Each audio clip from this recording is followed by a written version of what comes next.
الحمد لله وحده والصلاة والسلام على من لا نبي بعده. يقول الله عز وجل: إن عدة الشهور عند الله 12 شهرا في كتاب الله يوم خلق السماوات والأرض منها 4 حرم ذلك الدين القيم. صدق اللہ العظیم. میں آج کی جو گفتگو ہو رہی تھی اس میں سے چند کلمات ڈاکٹر صاحب سے سنے اور ماشاءاللہ بہت ہی خوبصورت خلاصہ آپ نے بتا دیا مجھے، بہت خوبصورت خلاصہ. اب مجھے چاہیے کہ میں کوئی ایسی بات ضرور کروں جس میں ہم لوگ عمومی طور پہ غفلت برتتے ہیں.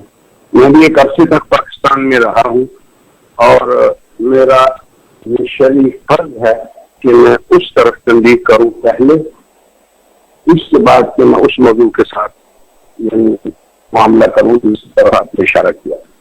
اور وہ انتہائی اہم امر بھی ہے اور قرآن حکیم کی اس آیت میں اس طرف اشارہ کیا گیا ہے. بات یہ ہے کہ جن لمحات میں آپ یہ پروگرام پیش کر رہے ہیں، جس زمانے میں یہ واقعات پیش آئے تاریخ میں،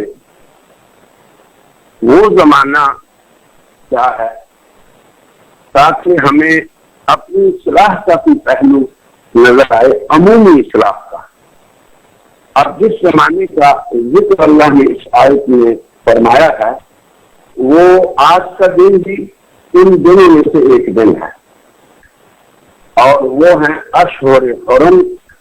ان کی حرمت، اور ان کی حرمت کو اللہ نے جو ذکر فرمایا تو قرآن کہتا ہے کہ یوم خلق السماوات والارض. یہ کوئی انبیاء کی بات نہیں ہو رہی، حضور اکرم صلی اللہ علیہ وسلم کی بات نہیں، صحابہ کی بات نہیں، حسن حسین کی بات نہیں، موسیٰ اور عیسیٰ کی بات نہیں، ابراہیم اور نوح کی بات نہیں، آدم کی بھی بات نہیں، بلکہ فرمایا یوم خلق السماوات والارض. یعنی جس دن اللہ نے آسمان و زمین کی خلقت فرمائی اس دن یہ بھی فیصلہ فرمایا کہ سال کے 12 مہینے ہیں اور 4 ان میں حرمت والے ہیں. اب میں اس موضوع کو بنیاد سمجھتا ہوں ہماری عمومی، عوامی، خصوصی اور اپنی جو ہماری زندگی کے مختلف شعبے ہیں، وہ حکام ہوں، رعایا ہوں، علماء ہوں یا عوام ہوں. میں اس آیت کو ان جملہ امور کے ساتھ جوڑنا چاہتا ہوں، پھر میں آپ کی اس بات کی گزارش یہ ہے کہ جس دن سے ہم آج گزر رہے ہیں، یہ محرم کا پہلی تاریخ ہے آپ کے ہاں، ہمارے ہاں دوسری ہے. اس سے پہلے حج کا مہینہ تھا. بہت سے حجاج کرام ابھی تک یہی ہیں، بہت سے واپس چلے گئے. اس سے پہلے ذوالقعدہ کا مہینہ تھا. تو یہ 3 متوالیات جو مہینے ہیں یہ حرمت والے 3 مہینے ہیں، اور 1 مہینہ اس سے پہلے رجب کا ہے. تو میری گزارش جملہ مستمعین، سامعین، ناظرین سے یہ ہے کہ اللہ تبارک و تعالیٰ کے اس ارشاد میں تعامل کریں کہ اللہ نے جو فرمایا کہ سال کے 12 مہینے ہیں، ان میں 4 حرمت والے ہیں. اب یہ کیوں فرمایا، اس کی کیا حکمتیں ہیں، اس کا ہماری زندگی سے کیا تعلق ہے، اور ہماری زندگی کے جس شعبے میں بھی جو شخص جو خدمت سر انجام دے رہا ہے اس امت کی، اس ملک کی اور دیگر ممالک کی، اس امت کی اور اس انسانیت کی، اس کا کیا تعلق ہے، ان سے میں اس طرف اشارہ کروں گا. پھر میں آپ میں اس طرف بھی آتا ہوں جو آپ نے موضوع پیش کیا. گزارش یہ ہے کہ جب اللہ نے خلقت السماوات والارض یعنی اس نظام کی خلقت کے ساتھ یہ فیصلہ فرمایا کہ یہ 4 مہینے حرمت والے ہیں، تو اب اس مسئلے کو سمجھنے کے لیے ایک مثال دینے ابھی مکے سے آپ سے بات کر رہا ہوں. یہ ارض حرم ہے، تو اسی زمانے کو حرمت دینا اس کے احکام ہیں، کسی مکان کو حرمت دینا اس کے احکام ہیں. مگر زمانے کی حرمت عام ہوتی ہے مکان کی حرمت سے. کیوں کہ مکان میں تو آپ آئیں گے، خرچ کر کے آئیں گے، مخصوص ایام میں آئیں گے. مکہ مکرمہ کی جو حرمت ہے، لیکن زمانہ تو خود بخود پوری کائنات میں چھا جاتا ہے، تو اس کی حرمت اس کی حرمت کو بھی تو کچھ ہمیں سمجھنا چاہیے. آپ چاہیں نہ چاہیں آپ کے گھر میں سورج طلوع ہوگا محرم کا، ذوالقعدہ کا، ذوالحجہ کا اور رجب کا. آپ چاہیں نہ چاہیں تو وہ راتیں آئیں گی آپ کے پاس. تو اس چیز پہ عمومی طور پر مجھے پتہ نہیں کہ مجھ سے پہلے کسی نے اس پہ بات کیا یا نہیں کی، لیکن میں اس بات سے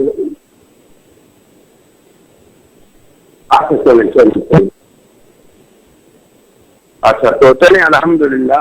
میں یہ سوچتا ہوں کہ دنیا کے جس کونے میں بھی ہم ہیں، زمانہ تو خود آئے گا نا. چھوڑ دیں آپ کہ آپ مکے میں ہیں یا نہیں ہیں، کئی حرم میں ہیں یا نہیں، اس کو چھوڑ دیں بالکل. لیکن حرمت جیسے رمضان ہر جگہ آتا ہے اللہ کے بندو، رجب بھی ہر جگہ آتا ہے، ذوالقعدہ بھی ہر جگہ آتا ہے، ذوالحجہ بھی ہر جگہ آتا ہے، محرم بھی ہر جگہ آتا ہے. تو ان مہینوں کے احکام آپ نے واقعات سے لینے ہیں یا اللہ اور رسول سے لینے ہیں جس نے ان کو حرمت والا بنایا ہے؟ یہ ایک بنیادی بات ہے جو امت کی اصلاح میں ایک کردار ادا کر سکتی ہے اگر ہم اسے سمجھیں. حرمت والے ہونے کا مفسرین نے لکھا ہے، خود قرآن نے بھی کہا فَلَا تُظْلِمُوا فِيهِنَّ أَنفُسَكُمْ، ظلم سے باہر آ جاؤ ان مہینوں میں. اب آپ دیکھیں کہ ظلم سے مراد کیا ہے کہ اللہ کی ہر نافرمانی اس سے تم بچ جاؤ، محرمات سے بچ جاؤ، واجبات کی تم ادائیگی کرو. پھر اس پہ مفسرین نے اور بھی بہت سی چیزیں لکھی ہیں کہ جتنی معاصی تم لوگ غیر ان مہینوں کے کرو گے وہ بڑھ جائیں گی حرمت والے مہینوں میں، اور جتنی طاعات تم 8 مہینوں میں کرو گے ان کا اجر بڑھ جائے گا ان 4 مہینوں میں. جیسے کہ حرم شریف میں آپ دنیا سے ساری دنیا سے لوگ آتے ہیں اور ایک نماز لاکھ کے برابر ہو جاتی ہے. تو مفسرین لکھتے ہیں کہ حرمت مکان کا مطلب یہ ہے کہ عامل کا عمل، مومن کا کوئی کام، اس کے وجود جو ہیں کہ اجر اس کے بڑھ جائیں. تو یہ کتنی بڑی خوش قسمتی ہے برادران اسلام. اس زمانے خود آپ کے پاس آئے اور آپ خواب غفلت میں ہوں، نہ آپ کو پتا ہو رجب آیا ہے، نہ آپ کو پتا ہو ذوالقعدہ کا چاند نکلا ہے، نہ آپ کو پتا ہو ذوالحجہ آیا ہے. آپ کو پتا ہے کہ ذوالحجہ کے اندر بھی جو پہلے 10 دن ہیں ان کے کیا فضائل ہیں، مگر غفلت ہی غفلت. پھر یہ جو ماہ محرم ہے اس کے اندر عاشورہ یعنی اس دن کے روزے کا. اب آپ دیکھیں کہ خدا اس آیت میں خود اللہ فرما رہے ہیں فَلَا تُظْلِمُوا فِيهِنَّ أَنفُسَكُمْ، ظلم نہیں کرو. تو اس کی تفسیر بھی ہمیں سوچنی چاہیے. اور قرآن حکیم کی اس آیت کی میں اہل علم سے کہوں گا کہ لوگوں کے سامنے اس آیت کی ضرور تفسیر بیان کیا کریں. اور میں 2-4 کلمات کہہ کے اپنے موضوع کی طرف آتا ہوں.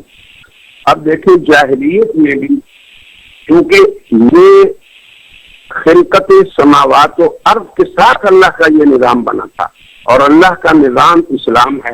اسے آدم لے کے آئے، نوح لے کے آئے، موسیٰ لے کے آئے، عیسیٰ لے کے آئے، محمد صلی اللہ علیہ وسلم لے کے آئے، اسلام ہے. تو اب یہ اسلام کا فیصلہ ہے کہ 8 مہینوں میں سے 4 مہینے حرمت والے ہیں. اور اس فیصلے پہ یاد رکھیں برادران اسلام، جاہلیت میں مشرکین بھی عمل کرتے. وہ قوم جس کا پیشہ غارت گری، قتل، چوری، ڈکیتی اور فی ضلال مبین والی زندگی تھی، وہ بھی ان مہینوں میں باہر آ جاتے تھے. ہم غور کریں اپنے ملکوں میں کہ کیا ہمارے ملک میں، وطن عزیز میں ان 4 مہینوں میں جرائم بند ہو جاتے ہیں؟ ان حرمت والے مہینوں کی حرمت کو سیکھو برادران وطن اور مسلم امت کے جہاں بھی افراد میری بات سن رہے ہیں. تو مفسرین نے لکھا ہے کہ ان کی حرمت کی حکمت یہ ہے کہ دنیا کو ہم بتا دیں کہ ہم قتل و قتال والی قوم نہیں، ہم امن و سلامتی والی قوم ہے. یہ بھی اس میں حکمت ہے. دنیا ہر بات حرم کہ ان کے ہاں دشمنوں سے بھی قتال جائز نہیں. آپ کو پتا ہے کہ ملت ابراہیمی میں بھی یہ چیز باقی تھی. تو اب اگر سے اکثر کیونکہ ملت ابراہیمی سے ان کا تعلق تھا، میں آج بھی انسانیت کو کہتا ہوں، یہود ہوں یا نصارہ ہوں، سبھی ابراہیم کی طرف منسوب ہونے میں شرف ہے انہیں. تو غور کریں کہ اسلام کا یہ جو نظام ہے اربعۃ الحرم والا، آج بھی انسانیت کو بتا رہا ہے کہ اسلام سلامتی کا دین ہے. جنگ جو لوگوں کو بھی اللہ نے کہہ دیا کہ 4 مہینے تو صبر کر کے سوچ لو کہ شاید تم راہ راست سے آ جاؤ. اور یہ عزت نفس والی جو تمہاری جنگی ہمیں کرنا ہے، باز رہو، شاید تم ہوش کے ناخن لو اور ان چیزوں سے باز آ جاؤ۔ اب ان مہینوں کی جو حرمتیں ہیں، میں تو چاہوں گا آپ چونکہ اکثر شرکاء آپ کے میں نے دیکھا ہے علماء ہیں، میں اس طرح توجہ دلانا چاہتا ہوں اپنے پورے ملک کے خطباء، علماء، داعین حضرات کی، کہ جب بھی رجب آئے تو بتائیں لوگوں کو یہ حرمت والا پہلا مہینہ ہے، شاید ہماری قوم باز آ جائے ان جرائم سے جن لوگ مبتلا ہیں، جو عوام اور خواص، حکمران اور رعایا، ہر آدمی اپنی اپنی جگہ پہ آج مجرم ہے۔ اس لیے اللہ کی نصرت نہیں آ رہی، اسی لیے ہمارے ہاں بدامنی ہے، اسی لیے پریشانی ہے۔ تو حرمت رجب کی سکھاؤ ان لوگوں کو، پھر رجب کے بعد رمضان میں تو تقویٰ آ ہی جاتا ہے کسی نہ کسی درجے میں، پھر آگے جناب علی ذوالقعدہ آتا ہے پہلا مہینہ، یعنی اگر پہلے کو شمار کریں تو وہ دوسرا ہو گیا، مگر متوالی جو پیدل پہ ان میں پہلا ہے وہ، پھر ذوالحجہ، تو اس کے بعد محرم کا مہینہ۔ بس ایک میری گزارش اس بارے میں یہ ہے کہ حرمت والے مہینے اس وقت بھی تھے جب عمر پیدا بھی نہیں ہوئے تھے، غور کریں میری اس بات پہ، حضرت عمر پیدا بھی نہیں ہوئے تھے، حرمت والا مہینہ تھا۔ حضرت حسین رضی اللہ تعالیٰ عنہ کی ولادت بھی نہیں ہوئی تھی، بلکہ ان کے نانا کی بھی ولادت نہیں ہوئی تھی، ان کی بیشت بھی نہیں ہوئی تھی۔ تو اے انسانیت، پوری انسانیت کو میں یہ کہتا ہوں کہ تمہارا خالق اللہ ہے، ان 4 مہینوں کی حرمت اس نے تمام ملتوں میں رکھی، حتیٰ کہ مشرکین جو کسی دین کے بھی پیروکار نہیں تھے ان کے ہاں بھی ان کی حرمت تھی۔ اے میری قوم اور اے امت مسلمہ، اگر تم کتنا ہی سوچ لو کہ یہ حرمت والے مہینے ہیں تو یقین کیجئے کہ اگر ایک رمضان کا مہینہ تمہیں تقویٰ 11 مہینے سکھا سکتا ہے تو خدا کی قسم ان 4 مہینوں کی حرمت کی قدر سے بقیہ 8 مہینے آپ انسانیت کے ساتھ رہیں گے اور واقعی اسی طرح سلامتی کے ساتھ رہیں گے جس طرح اللہ کی مرضی ہے، اور اسلام ہی اللہ کا پسندیدہ اور مرضی دین ہے۔ اب یہ تو ضروری بات تھی جسے میں کرنا چاہتا تھا، کیا خیال ہے حضرت آپ کا؟ یہ ایک بہت اہم موضوع کی طرف آپ نے اشارہ فرمایا، اور مجھے بڑی امید ہے کہ ہمارے وہ علماء کرام جو آپ کی یہ گفتگو سن رہے ہیں آئندہ سال سے ماہ رجب میں، ذی القعدہ میں، ذی الحجہ میں اور محرم الحرام میں اشہر حرم کی حیثیت سے ان کی اہمیت کو نئے سرے سے واضح کرنا انشاءاللہ شروع کریں گے۔ اللہ تعالیٰ آپ کو دعوت بھی دیتی ہمارے ساتھ، متروک موضوع تھا، یعنی اہم موضوع تھا لیکن متروک موضوع تھا۔ جی اب میں آؤں حضرت عمر کے بارے میں صرف ایک عمومی بات میں بتانا چاہتا ہوں، جی جی جی، اور میں نے پہلی آپ کی نشست میں بتائی تھی کہ عمومی انسانیت کے نام یہ میرا پیغام ہے کہ دیکھیں اللہ تبارک و تعالی انبیاء کا انتخاب کرتا ہے، ساری انسانیت اس پہ اس کا اجماع ہے، مسلمانوں کے تمام طبقات فرقے اس پہ ان کا اجماع ہے، اور پھر اللہ کی سنت یہ ہے کہ وہ اپنے ہر نبی کے لیے ہاں یہ ٹھیک ہے، بالکل یہ دلیل ہے اس کی، لیکن جو بات عرض کرنا چاہتا ہوں وہ یہ ہے کہ اللہ ہی نبی کے ساتھیوں کا بھی اختیار کرتا ہے۔ یہ ایک عقیدت کی بات ہے، عقیدت کی نہیں، یاد رکھیں آپ، یہ فضائل کی بات نہیں، یہ عقائد کی بات ہے۔ جس طرح اللہ نبیوں کا اختیار کرتا ہے، نبیوں کے ساتھیوں کا بھی وہی اختیار کرتا ہے۔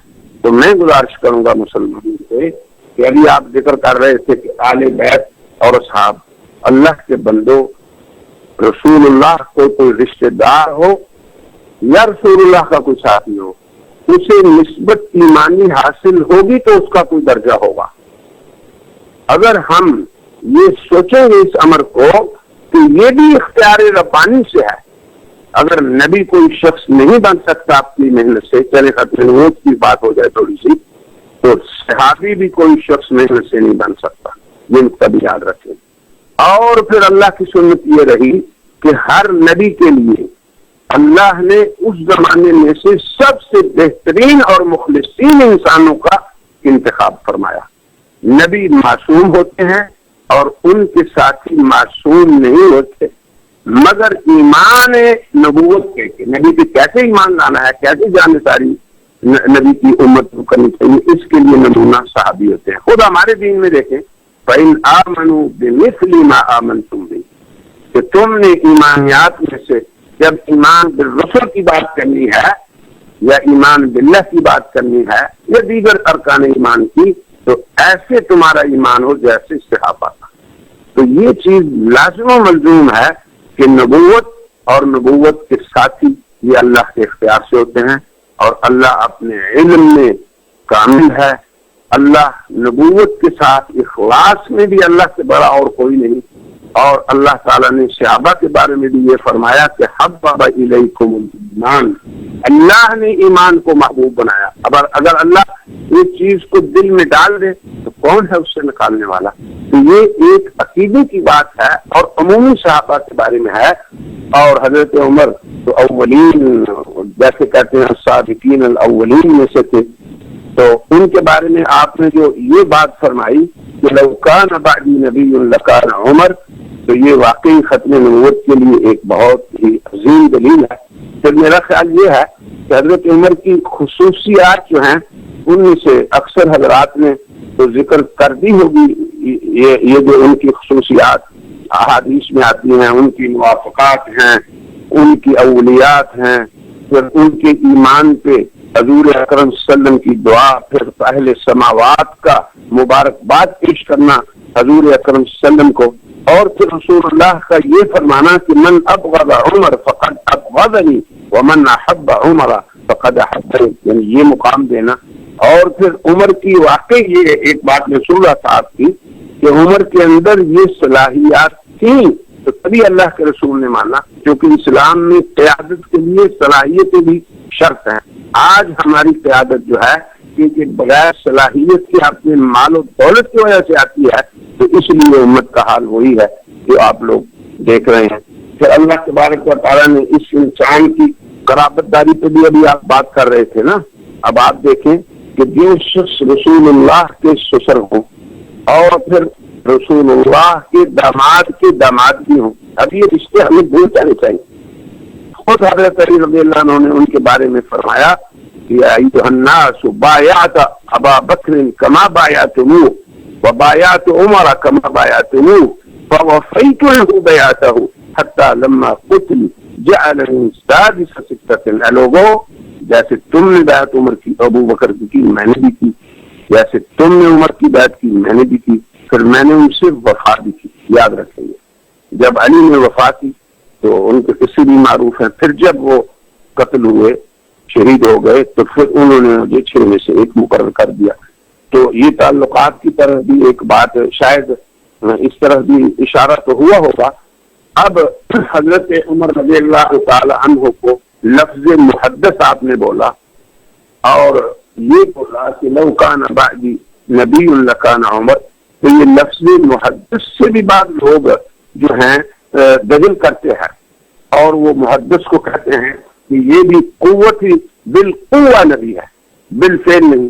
تو میں اس طرف بھی اشارہ کرنا چاہتا ہوں، یہ علمی مسئلہ ہے کیونکہ میرا یہ تخصص ہے، میں اتنی بہت لکھتا بھی ہوں، تو محدث سے ہوتا ہے۔ تو ہم بات یہ کر رہے تھے کہ حضرت عمر کو اللہ نے یہ شرف بخشا کہ اس امت کے وہ محدث ہیں۔ تو محدث کون لوگ ہوتے ہیں؟ وہ لوگ جنہیں حق اللہ تعالیٰ الہام کر دیتا ہے۔ اب آپ دیکھیں کہ بدر کے قیدیوں کے بارے میں حضرت عمر کی جو رائے تھی اللہ نے اس کی تصدیق فرمائی۔ مقام ابراہیم کو مسلح بنانے میں جو ان کی رائے تھی اللہ نے ان کی تصدیق فرمائی۔ پھر ایسے ہی امہات المومنین کے حجاب کے بارے میں جو ان کی رائے تھی اللہ نے ان کی تصدیق فرمائی، اور بہت سی موافقات ہیں کتابوں کے اندر۔ تو یہ بھی یاد رکھیں کہ محدث وہ نہیں ہوتا کہ جس کی ہر بات اللہ اور رسول کے خلاف ہو۔ محدث وہ لوگ ہوتے ہیں جنہوں نے اپنی تمام تر توانائیوں کو اللہ اور رسول کی اطاعت میں صرف کر دیا ہو، پھر اللہ کی طرف سے انہیں یہ انعام ملے۔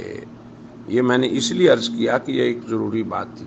پھر حضرت عمر رضی اللہ تعالیٰ عنہ ان لوگوں میں سے تھے جنہیں شرف زمان بھی حاصل ہوا اور شرف مکان بھی. ان کی شہادت اشہر حرم میں ہوئی اور پھر حرم مدینہ میں ہوئی. تو انہیں اللہ نے شرف مکان بھی بخشا اور شرف زمان بھی. تو اب اس پہ ہی اپنی اس گفتگو کو مکمل کرتے ہیں.